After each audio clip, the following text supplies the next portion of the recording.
¿Qué tal amigos? ¿Cómo les va? Un placer inmenso. Buenos días. Estamos en este jueves 16 de octubre, cuando son ya las 8 de la mañana con 38 minutos en este espacio para toda la comunidad de Orovisión, para hablar de los temas importantes de la provincia y del país. Ayer en la tarde el Ecuador recibió con buena noticia el hecho de que se llegaron acuerdos mínimos con la dirigencia de los indígenas en la Sierra Norte y también, por supuesto, no solamente en Imbabura, también en Pichincha, donde ya había grupos que se estaban levantando y apoyando esta medida, de hecho, iniciada por la CONAIE. Pero lamentablemente hoy en la mañana el ECU 911 daba los informes diarios donde señalaba que gran parte de esas vías que aparentemente, donde el ministro del Interior dijo que ya la medida había terminado, que el paro terminaba, que se habilitaban vías, resulta que no es así. La medida continúa y quizás con mucha más fuerza, y es lamentable. Tenemos en compañía en esta hora a Noemí Cabrera, asambleísta de la provincia de El Oro. ¿Qué cree usted que pasó, mi querida Noemí? ¿En qué está fallando el gobierno central para no poder lograr esos acuerdos mínimos y terminar con esta medida, de hecho, que no solamente está perjudicando el Sierra Central, Sierra Norte, sino gran parte del país, donde lamentablemente ya se comienza a sentir la crisis, especialmente en esa población? Bienvenida, buenos días. ¿Cómo estás? Buenos días, Janet. Un saludo cordial para todo tu equipo, un saludo muy cordial para toda mi gente de la provincia del Oro, que sin duda estamos pasando y atravesando cosas muy complejas en materia de seguridad. Sin duda, lo que hemos visto últimamente en el Cantón Pasaje, en Machala, y lo que seguimos viendo en Puerto Bolívar, que no se lo ha podido recuperar, que es mentira, que en muchas de las ocasiones también utilizan la mentira como una herramienta para justificar las inoperancias de ciertos gobiernos. Pero también recordemos, ya partiendo desde el punto de las manifestaciones, esto parece una historia repetida, porque si nosotros recordamos, en el 2019 ya hubo unas manifestaciones, en el 2022 hubo otra manifestación con Guillermo Lasso, pero la historia se vuelve a repetir con el gobierno de Daniel Noboa. Y efectivamente, por las mismas medidas antipopulares de el alza de los precios de los combustibles, por las eliminaciones de los subsidios, pero no solamente ese es una de las causas. Recordemos la minería ilegal, el desempleo, la violencia, la falta de medicinas en los hospitales. Esas son las principales causas que ha convulsionado a la ciudadanía ecuatoriana. Entonces partamos desde ahí. O sea, no se respetaron esos acuerdos del 2019. Por supuesto, ¿no? Y ha seguido pues el cumplimiento por parte de estos gobiernos que nosotros le llamamos neoliberales, porque cumplen a cabalidad estos acuerdos con el Fondo Monetario Internacional, el despido de funcionarios públicos, el alza de los costos de los productos de la canasta básica, que son prioritarios para la gente. Nosotros en la provincia del Oro no solamente tenemos esas afectaciones, nosotros tenemos extorsiones, tenemos secuestros, asesinatos. O sea, aparte de todo, esas políticas neoliberales, que también vimos a un presidente que ganó en la segunda vuelta en la provincia del Oro y que también ganó con su supuesto plan Fénix y que dijo en campaña que iba a controlar las fronteras y que dijo en campaña que iba a controlar los puertos y que le iba a dar la seguridad tan anhelada a los orenses. Es parte de los pliegos de peticiones justamente de la CONAIE, pero de cuando toda el gobierno, la ciudadanía, creería yo, en general. Así es, porque hay muchas personas que creen que lo que está haciendo la CONAIE no es que no va a beneficiar a todos los ecuatorianos. Yo me mantengo y he dicho desde el inicio que ellos son los que salen a las calles, que están exponiéndose con esta brutalidad, lamentablemente, con la que está actuando el gobierno nacional a través de la fuerza del orden, pero también hay argumentos del gobierno nacional que hay que analizarlo. No sé cómo lo ve usted, el hecho que diga, ¿por qué levantar un subsidio? ¿Por qué vamos a seguir subsidiando el precio del diésel cuando las economías criminales se están manejando gracias a este subsidio, lo están utilizando de mala forma? O sea, este subsidio no está llegando realmente a quienes más lo necesitan. ¿Usted considera que la afectación es real al pueblo ecuatoriano o definitivamente el gobierno tiene razón en decir que por qué elimina el subsidio del diésel? Controle las fronteras, pues. O sea, quiere evitar el contrabando, controle, pues, las fronteras. ¿Qué es lo que pasa? ¿Por qué no toma medidas? Son cosas muy, muy claras. Y partamos también del hecho de que el subsidio al diésel está básicamente ligado a la cadena de producción que tiene la provincia. Nosotros somos productores bananeros y desde ahí partamos, ¿no? Nosotros nos reunimos con algunos dirigentes del sector bananero. ¿Qué refirieron ellos? El costo del transporte pesado subió el 30%. Ya subieron los precios de los insumos agrícolas. Subieron el precio a partir de la eliminación de los subsidios al diésel. Ahora, ¿qué pasó? Pusieron un precio mínimo de sustentación que no representa el alza de los costos de producción de la caja de banano. Un ejemplo clarísimo ahí. Pero miremoslo eso en toda la perspectiva productiva y la cadena de producción que tiene el Ecuador. Ese es el problema grave que nosotros tenemos. Y es una afectación que va a ser que va a ir incrementando. Si usted tocó el tema del sector bananero, que tuvimos la oportunidad de entrevistar al señor Segundo Solano, que es presidente de la Asociación de Bananeros de El Oro, y él dio cifras que realmente preocupan. Si ahora con el diésel de 1.80 a 2.80 tenemos un incremento incluso de la canasta básica familiar, aparte de todo lo que va a conllevar incrementos en pasajes, se va a tocar el bolsillo de los ecuatorianos. Pero lo más grave de todo esto es que el gobierno central dio una bonificación, un bono, que va a ser por 3 meses y tal vez máximo 6 meses. ¿Qué va a pasar después de que se levante esta bonificación? Pero vamos más allá. Se habla de que el precio del diésel tiene que ser precio internacional.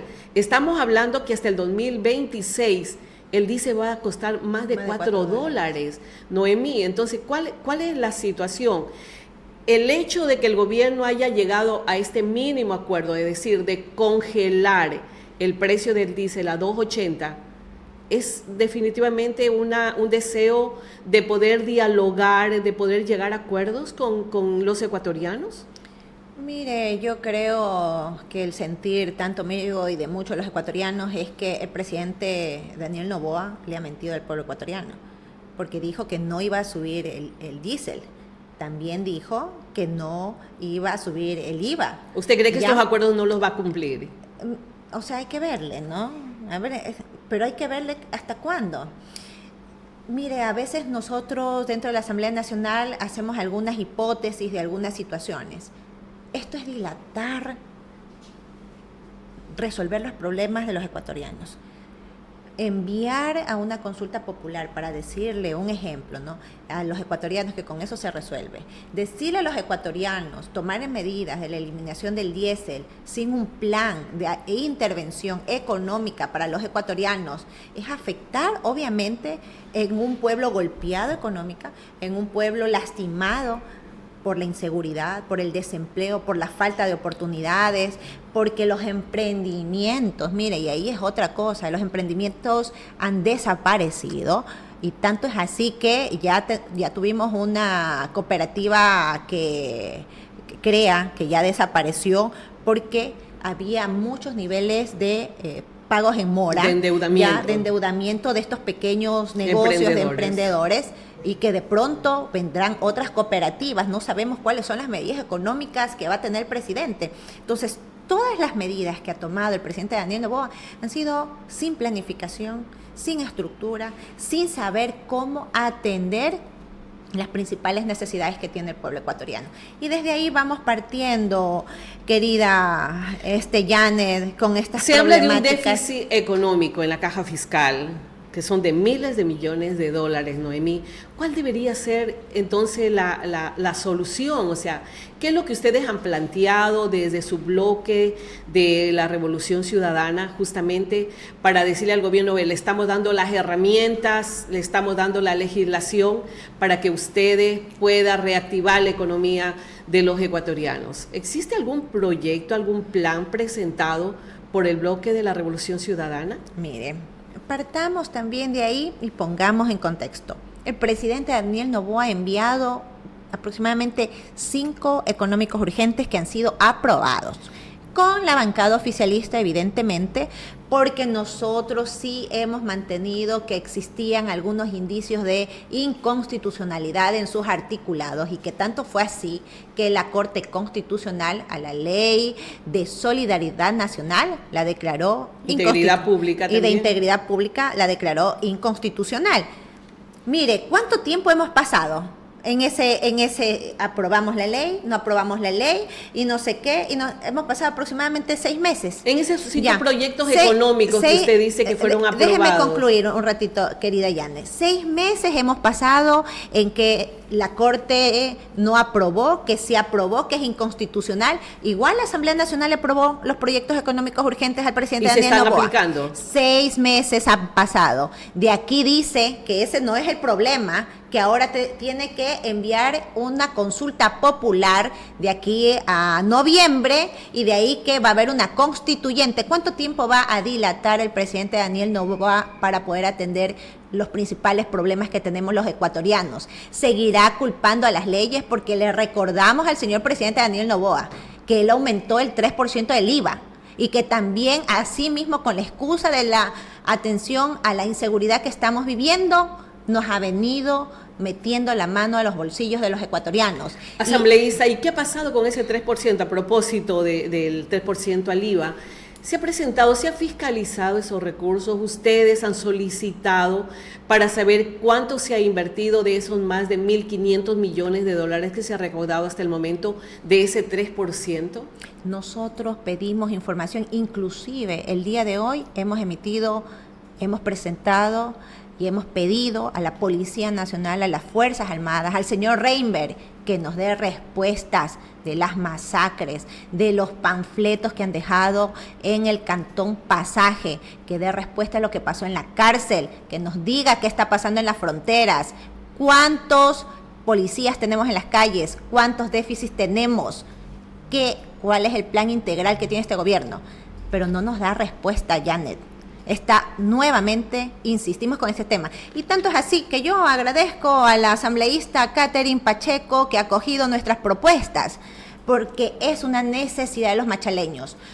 Yo he venido pidiéndolo desde el gobierno de Guillermo Lasso, cuando estuvo Francisco Jiménez como ministro de gobierno, el traslado de la cárcel de Machala, porque desde ahí inician las operaciones de los grupos de delincuencia organizada. Y Noemí, para no distraernos del tema del 3% del IVA, le preguntaba, ¿se ha presentado? Sí, por supuesto, eso hemos presentado. Una propuesta para fiscalizar esos recursos económicos. ¿Qué pasó con esos 1.500 como bancada millones hemos presentado, donde se conoce que son solamente 250 millones que se ha invertido en tema de seguridad? Nuevamente le digo, Janet, no dan respuesta. Y tanto es así que también hemos solicitado al SRI que nos diga qué pasó pues con la deuda que desapareció el señor presidente Daniel Noboa. También lo hemos solicitado como bancada. Ya, y no les da respuesta. Hasta ahorita tampoco. no tenemos respuestas, ni una sola respuesta. Nosotros queremos iniciar un proceso de juicio político. ¿Qué se presume? Que gracias a las leyes recién aprobadas, remisión de intereses, deudas, sirvió eso para que no solamente el Grupo Noboa, sino otros grupos económicos también puedan haber logrado desaparecer deudas que tenían pendientes con el Servicio de Rentas Internas? Mire, recién tuvimos el primer debate de la Ley de Fortalecimiento de las Fuerzas Armadas y a la Policía Nacional. Evidentemente, la narrativa que tiene la bancada oficialista es clara, que eso va a ayudar al fortalecimiento de la policía, pero también le decimos a la gente que no hay en sus articulados mecanismos de control para las donaciones particulares que se emiten a la Policía Nacional y a las Fuerzas Armadas. O sea, esto abre la puerta al lavado de activos. Ese es el grave problema, porque aquí la ley está hecha a la carta para el presidente y sus amigos. Eso es claro. Que pague, le exonera a los más ricos para que paguen los más pobres. Esa es la medicina que le está dando el O presidente sea, Daniel ¿esa Noboa a ley los solamente ecuatorianos. son para grupos económicos fuertes? Por supuesto. ¿Esto no lo puede aplicar cualquier ciudadano que tenga su microempresa, su negocio pequeño? Debe tener un canal de regulación por parte del Ministerio del Interior. No cualquiera puede hacer compra de armamentos. ¿Quién puede hacer compra de armamentos? Las empresas grandes. Pero por supuesto. Entonces, Ya. vamos a ver si podemos comprar nosotros, ciudadanos comunes, para que nos exoneren nuestros impuestos. No va a haber esa posibilidad, Janet. Entonces, desde ahí vamos partiendo que las narrativas que se manejan dentro de la bancada oficialista, que sin duda son engañosas, porque no son reales, les mienten a la gente y también dilatan la responsabilidad de ejecutar políticas públicas por parte del gobierno nacional para atender las necesidades que tenemos. Usted, yo, toda la ciudadanía tiene miedo a salir a las calles. La mayoría de ecuatorianos, quitar la representación de asambleístas en provincias como la nuestra, eso no nos deja en desventaja. ¿Por qué la Revolución Ciudadana, Noemí, junto a ADN, se unieron justamente para eso, para solicitar la disminución de asambleístas, que podría ser parte de la reforma constitucional que se está planteando? Bueno, para nada ha sido esa parte de nuestra política. Nosotros creemos que la representatividad, inclusive seguimos creyendo que aquí en la provincia del Oro, por esos censos poblacionales mal realizados que lo hicieron, nos quitaron representación en la provincia del Oro, ¿no? Nosotros debimos haber tenido 6 representantes en la provincia, tenemos 5, sin duda ahora nos quieren dejar a 2 representantes. Así es. No, ¿Pero por qué dice nos quiere dejar? ¿Acaso la Revolución Ciudadana no estuvo de acuerdo con esto? no, eso nunca ha sido nuestra línea. Nosotros siempre hemos creído que la representación viene desde los territorios. Tienen que haber voces que levanten las necesidades que tiene la gente. ¿Qué pasaría, ¿Usted se imagina, ¿qué pasaría si solamente son 2 representantes cuando tenemos un país polarizado? Polarizado. Y hablando ya del siguiente paso, vamos a una constituyente. También estamos hablando de menos constitucionalistas que irían, bueno, serían asambleístas igual los que van a ser parte de esta constituyente, ¿no? Igual vamos a tener 2 representantes y como estamos polarizados lamentablemente en este país, va a estar uno de ADN y otro de la Revolución Ciudadana. Eso va a pasar, ¿cierto? Si se da la consulta popular y gana a favor el gobierno, por el sí para la constituyente. ¿Cómo ve usted este panorama? ¿Quiénes serán nuestros representantes a esa constituyente? Mire, el tema de la eliminación de los asambleístas es un tema bastante inconstitucional porque no coincide con nuestra constitución de que la representación de asambleístas y autoridades tiene que ver de acuerdo a la densidad poblacional. Tendría que reestructurar la Constitución de la República, pero también sabemos que el presidente Daniel Noboa quiere tener y hacer esta reforma a la Constitución para hacer lo que él quiera con la Corte Constitucional, con sus negocios mineros, abrir el espectro, ¿no verdad? Y este tema de arbitrariedades como lo es la democracia, que es la justa representación de legisladores en el Parlamento. Proyectos Entonces, mineros, me acuerdo recién de una entrevista que vi del señor Kurt Serrano, dirigente también de la Asociación de Bananeros Orenses, en una emisora a nivel nacional, y él ponía el dedo en la llaga en este tema de proyectos mineros que sí se levantó Cuenca, se paró el Azuay y no le permitió al gobierno nacional, incluso se le retiró ya la licencia ambiental, a pesar de que el gobierno le endosó el problema legal a los ciudadanos, a las autoridades del Azuay. ¿Qué pasa en la provincia de El Oro? Hay unas denuncias claras, graves, de este proyecto Cangrejos, que se está desarrollando ya, y entiendo que en poco tiempo se va a dar ya la licitación directa para la explotación. declaraba de que definitivamente se va a afectar la productividad, se va a afectar la zona agrícola, se va a contaminar el agua y que no existen autoridades, que aquí no hay autoridades, que no hay asambleístas, que no hay prefecto, que no hay alcaldes preocupados por esa situación. ¿Usted qué conoce de eso? Mire, coincido en cierta parte con el señor Kurt Serrano por sus pronunciamientos. Creo que la bancada oficialista tiene 3 legisladores, ¿no? No tiene 2, tiene 3. Votan juntitos. Tanto es así que le han dado la espalda muchas veces al pueblo ecuatoriano y al sector productivo, porque cuando hemos presentado procesos de fiscalización en los cambios del orden del día, en el Pleno de la Asamblea Nacional, pues miren cómo votan. Tanto es así que nosotros pedimos que se haga procesos de fiscalización tanto al ministro de Agricultura y tanto también al ministro Reinberg, ¿no? Que dé la cara y diga qué está pasando con la provincia del Oro. Entonces tendrá que ver el pueblo orense cómo sus legisladores han votado en el Pleno de la Asamblea Nacional. Luego, o sea, igual mantienen una narrativa de esas que convencen a todo el mundo, pero la realidad es esa.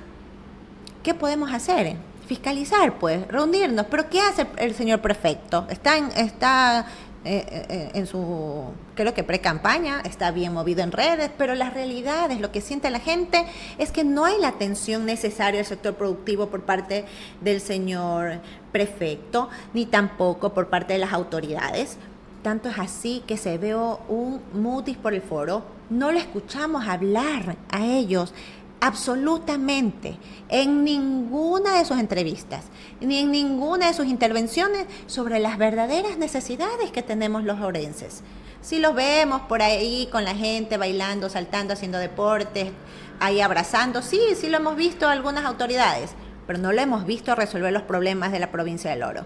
Entonces, en ese sentido sí tenemos una desazón, creo yo, de ciertas autoridades en la provincia que tampoco exigen presupuestos al gobierno nacional que no les ha desembolsado, ¿no? Cómo van a hacer obra también, pero tampoco dicen.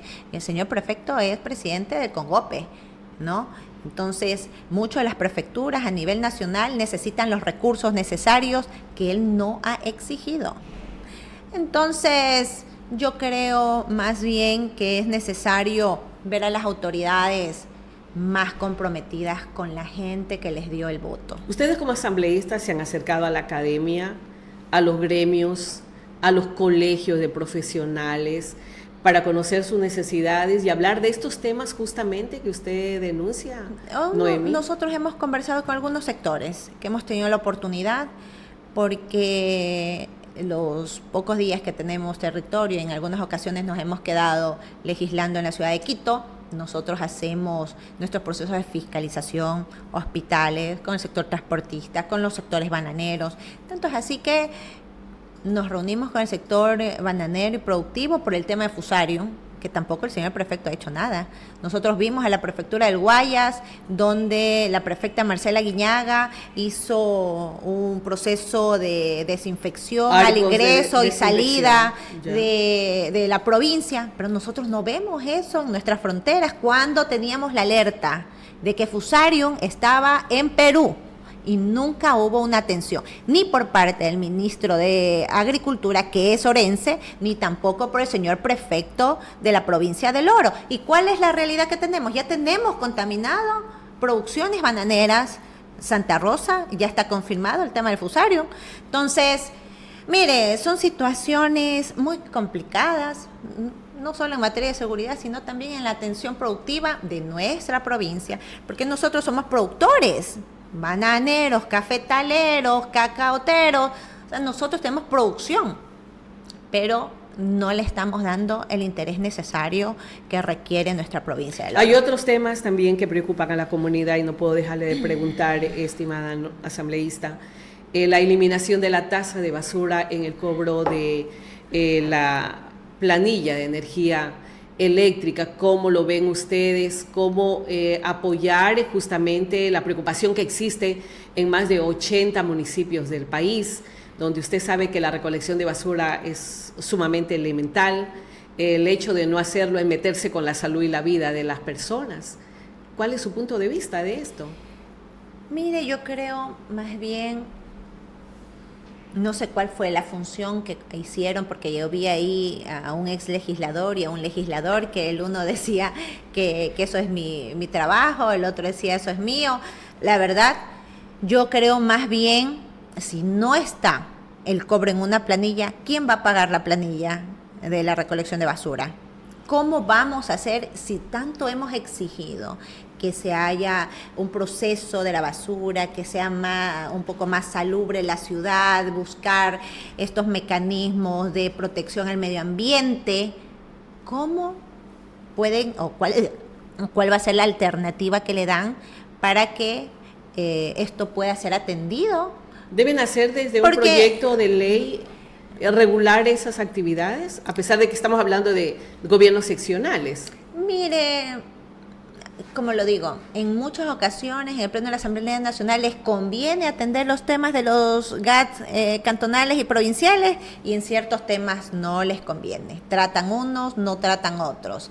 Tanto es así que a muchos hemos venido, y he visto algunos legisladores que han levantado la voz por estos temas, por los GATS cantonales, pero no hay ahí una línea clara, ¿no? También hay que exigirle a los concejales qué es lo que están haciendo, cómo están fiscalizando estos temas que son importantes para nuestros territorios, y que tenga que haber un pronunciamiento. Hubo una elección el día de ayer, me parece, de la presidenta del AME. Conocemos que hay una nueva presidenta del AME. ¿Cuál va a ser su pronunciamiento y cuál va a ser la defensa que tenga frente a esta situación? Pues eso de pronto lo vamos a ver un poco más adelante. Pero aquí hay organismos que tienen que atender también estas problemáticas. Todos, sin tema de banderas políticas. Aquí todos debemos unirnos cuando se trata de la ciudadanía. Cuando se trata de una campaña política, cada uno tendrá que decir su plan, su estrategia y cuestionar de pronto lo que hicieron o no hicieron otros gobiernos y que se va a mejorar, ¿no? Pero en estas circunstancias, por eso yo felicito a Katherine Pacheco, o sea, que ella lo haya tomado como una iniciativa, el traslado de las cárceles, la ciudad de Machala, a mí me parece bien, porque esa es una lucha. Y si ella, como asambleísta, oficialista, el gobierno, lo propone, seguramente es porque van a atenderlo. Entonces, o sea, se uniría a esa iniciativa de la asambleísta pero Pacheco. por supuesto, sí, esa ha sido una lucha mía que le he tenido desde el gobierno de Guillermo Lasso. Yo aplaudo su iniciativa y felicito que haya cogido la propuesta. Bueno, va a seguir nadando entonces contra la marea, a pesar de la fuerza de las olas. Hay que seguir. Mi querida Noemí, el hecho de que no se les permita hacer campaña por el no, también es una piedra en el zapato para la Revolución Ciudadana. Mire, nosotros sabemos cómo este gobierno ha actuado. Sabemos que se pretende nuevamente confabular un fraude electoral entre estos temas de campaña. Tanto es así que ha eliminado a la única fuerza política que tiene la provincia del Oro y el país, que es la Revolución Ciudadana, porque claro, temen la indignación del pueblo, no a la revolución. Nosotros solo transmitimos el sentir y nosotros evidentemente hacemos nuestro análisis de acuerdo a nuestra gente. Y ese es el temor más grande, que lo quieren inhabilitar a la Revolución Ciudadana para que haga campaña por el no, y el no representaría también un rechazo a este gobierno. O sea, oiga, ¿usted está de acuerdo con lo que va a hacer el presidente? ¿Usted confía en el señor presidente de la República? No. Y va a votar no. No es por la Revolución Ciudadana. No se van a quedar con los brazos cruzados, entiendo. Estamos todavía en ese tema. Parece que nos han habilitado en unas preguntas, en otras no. Entonces, veremos cómo va a resolver. O sea, están todavía en análisis. No es que se les ha cerrado la puerta para la campaña. O sea, para la campaña dijeron, todavía estamos en apelaciones y esos temas. Nuestra presidenta Luisa González está haciendo todos los trámites. Sin embargo, ya nos inhabilitaron en el tema de la constituyente, ¿no? Perfecto. Noemí, usted se ha dado otra vueltita por los hospitales, luego de que hizo algunas denuncias, algunos en vivos. ¿Qué ha cambiado? Mire, desde esa fecha a ahora. Nosotros seguimos recibiendo las denuncias, seguimos recibiendo denuncias, Hay hospitales sin seguridad. Exacto, justamente eso, quería Janet. Hay hospitales que no tienen ambulancias. No tienen seguridad, no hay ambulancias, no hay la contratación de médicos especialistas. Tenemos graves situaciones de desabastecimiento todavía de medicinas. O sea, eso no se ha resuelto con el Consejo de Salud que dijo el presidente Daniel Noboa que era inmediato la compra de medicamentos. Nosotros estamos en planificación de verificar nuevamente, ya luego de aproximadamente más de un mes que hemos esperado y hemos solicitado, ya lo solicitamos al Consejo que nos dé respuestas cuáles son los avances y cuáles han sido pues los resultados que ha tenido este Consejo de Salud. Como es de costumbre del gobierno, no nos dan respuesta. Pero vamos a insistir porque no hay nada más que ir hacer este proceso de fiscalización a los territorios y verificar con total claridad que se estén brindando la atención y que se cumpla lo que dice el gobierno en las redes sociales, ¿no? Eso estamos en proyectos en esta semana. Bien, mi querida Noemí, ¿algo más que quiera acotar? Eso, Janet, nosotros estamos trabajando con la gente de los territorios. Es compleja la situación en la Asamblea Nacional. Tanto es así que voy a manifestar mi inconformidad. Nosotros pedimos el uso de la palabra en el último pleno para tratar el primer informe de debate de la Ley de Fortalecimiento de las Fuerzas Armadas y Policía Nacional. Así de frente, el señor Niels Olsen, no le voy a dar la palabra. Nos silencian, nos interrumpen. El señor Edwin Jarrín en la Comisión de Relaciones Internacionales abruptamente, porque no están acostumbrados a escuchar verdades, porque les incomoda las voces, interrumpen, abren el micrófono de manera arbitraria, y tanto es así que una compañera, Mónica Palacios, la sancionaron 3 meses sin sueldo por abrir el micrófono. Pero acá hacen de una manera arbitraria todo lo que les da la gana. Y así van dejando sin voces. Sin embargo, Janet, creo que esto es una lucha de la gente, así como las manifestaciones en las calles, de la inconformidad con este gobierno. Nosotros seguiremos insistiendo, igual rechazando este gobierno, exigiéndole al gobierno que atienda las necesidades de la gente, pero también que levantando la voz en la Asamblea Nacional. Bueno, a seguir trabajando entonces. Que se apaguen los micrófonos de la Asamblea, pero no la voz. Hay que seguir hablando y haciendo conocer lo que se piensa en este país. Yo creo que todavía habemos mucha gente propositiva, gente analítica, coherente, y que seguimos en estos espacios hablando de esos temas que nos interesan a todos. Muchas gracias, asambleísta Noemí Cabrera, nuestra invitada de este jueves. Gracias, amigos, y que disfruten de este día. Mañana estaremos con más.